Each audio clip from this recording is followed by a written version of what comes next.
Bonjour à tous, bonjour Gaël. Bonjour Christophe. Peux-tu te présenter? Ah oui, alors je m'appelle Gaël Pagrimaud, je travaille chez Beerstack actuellement. C'est une petite compagnie parisienne qui fait du hosting et puis du hosting en tout genre, hosting à haute valeur ajoutée, on appelle ça. Et accessoirement, moi je suis pas du tout administrateur système, je suis développeur Python, donc on a une petite équipe aussi qui fait du dev Python. Pour l'hébergement? Non, c'est-à-dire qu'on développe certains projets qu'on héberge ou alors on fait aussi des services tiers, des API, des choses comme ça. Es-tu impliqué dans la communauté Python puisque tu fais Python? Oui, bien sûr, je suis l'un des membres fondateurs de l'AFPI. Donc l'AFPI, c'est l'association francophone Python.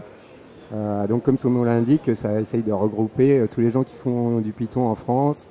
Et puis vu que c'est francophone, en fait on avait hésité entre francophone et française, puis on avait choisi francophone parce que on s'était dit qu'il y a quelques pays francophones autour de nous qui pourraient être intéressés. Donc on a quelques membres belges, suisses, et puis même jusqu'à Montréal, quoi. Donc on n'a pas beaucoup de membres à Montréal, mais ils sont 3 ou 4, quelque chose comme ça.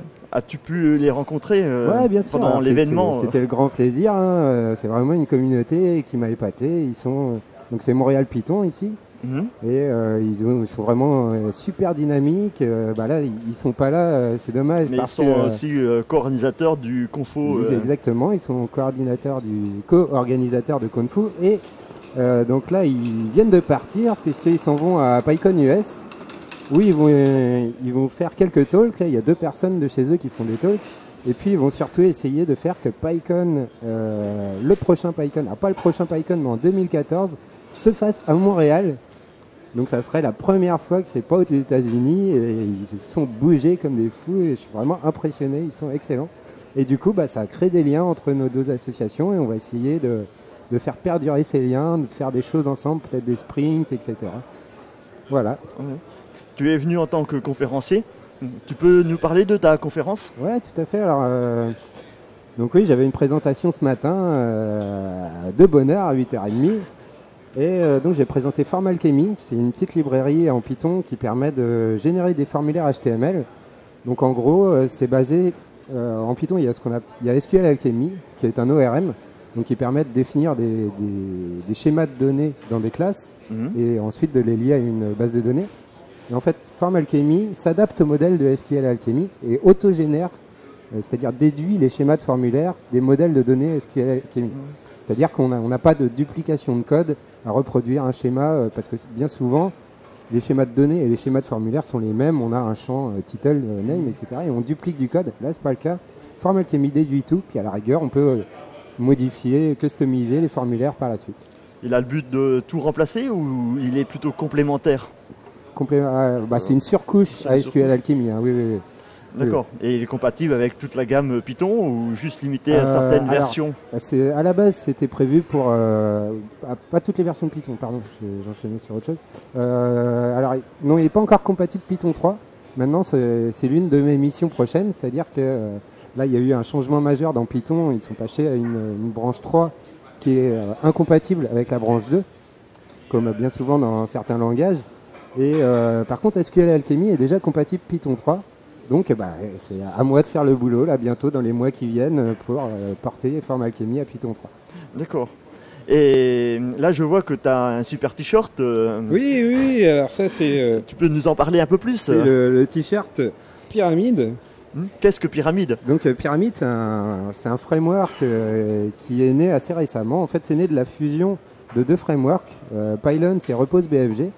Les 2 créateurs de ces frameworks se sont dit qu'ils finalement ils avaient des intérêts communs, etc.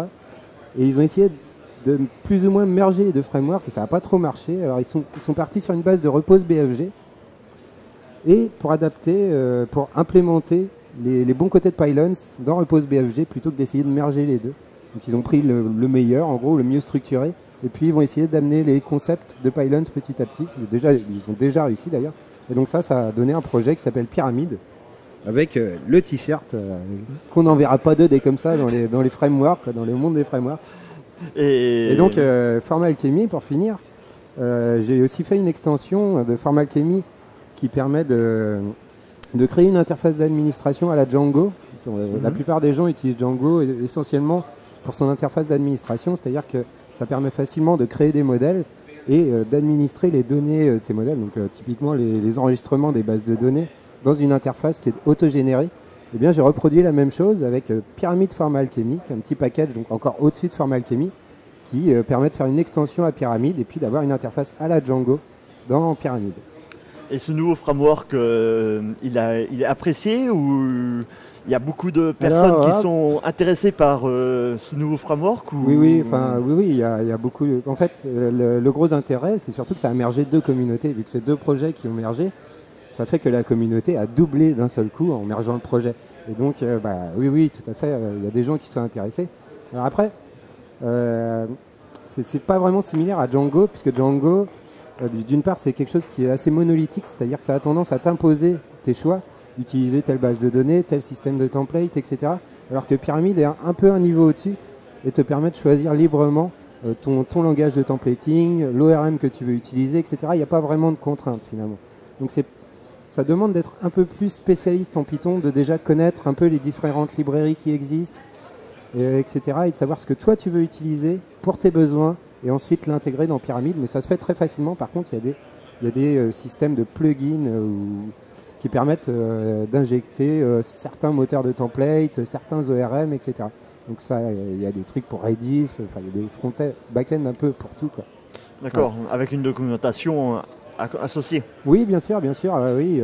Pyramid, si vous cherchez Pyramid Pylons sur Google, vous allez tomber sur le site et il y a une doc très complète. Les gars ont fait des gros efforts justement parce que c'était l'un des points faibles de Pylons. Ils reprochaient à Pylons que il n'y avait pas assez de documentation, que c'était pas facile, etc. Et là, les mecs ont fait vraiment un gros effort, entre autres Blaise Laflamme, qui est quelqu'un de Montréal, là, que j'ai eu l'occasion de rencontrer justement, qui m'a donné ce fameux t-shirt. Et donc ils ont fait de gros efforts sur la documentation. Et il faut aussi savoir que c'est quelque chose qui est 100% recouvert par les tests unitaires, Pyramid. Donc il y a à peu près, je crois, 2 à 3 fois plus de lignes de tests unitaires que de lignes de code dans le framework. C'est quand même gigantesque, ça veut dire que le truc est full testé et que ça marche. Et ils ont aussi énormément fait d'efforts sur la rapidité du framework, c'est très très très rapide. D'accord, eh bien merci beaucoup Gaël. Mais c'est moi qui te remercie. Eh bien à bientôt. Au revoir.